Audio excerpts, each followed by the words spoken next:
the Philippines and a Muslim rebel group that has waged a guerrilla war since the 1970s have reached a crucial wealth-sharing deal, the government said, making a deal to end the conflict more likely. Chief peace negotiator Miriam Coronel-Ferrer said the government was cautiously optimistic of a final pact within weeks after it compromised with the Moro Islamic Liberation Front, MILF, late on Saturday following 6 days of talks. This signing indicates that both sides are really committed to finish the peace negotiations. Nobody wants this not to reach its fruition, Ferrer told the AFP news agency after the deal was signed. Under the deal, the government has agreed to let the rebels have a 75% share of earnings from natural resources and metallic minerals in a proposed autonomous region for the Muslim minority in the southern Mindanao region, Ferrer said. For energy resources, both sides agreed to split earnings equally following the talks hosted by neighboring Malaysia. The government had initially bargained for a bigger share of the wealth,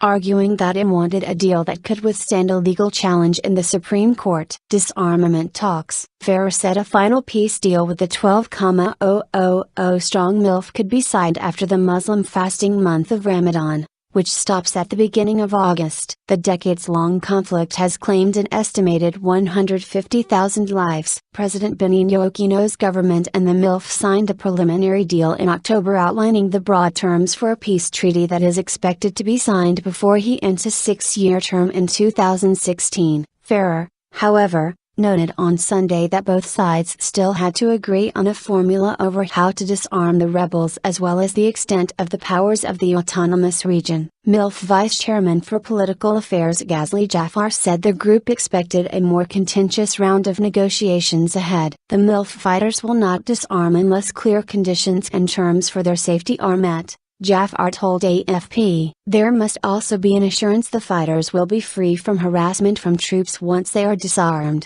if ever. The proposed autonomous territory comprises areas the minority Muslims consider their ancestral domain in Mindanao, the country's main southern island believed to have a large chunk of the country's estimated $840 billion in gold, copper and other mineral reserves.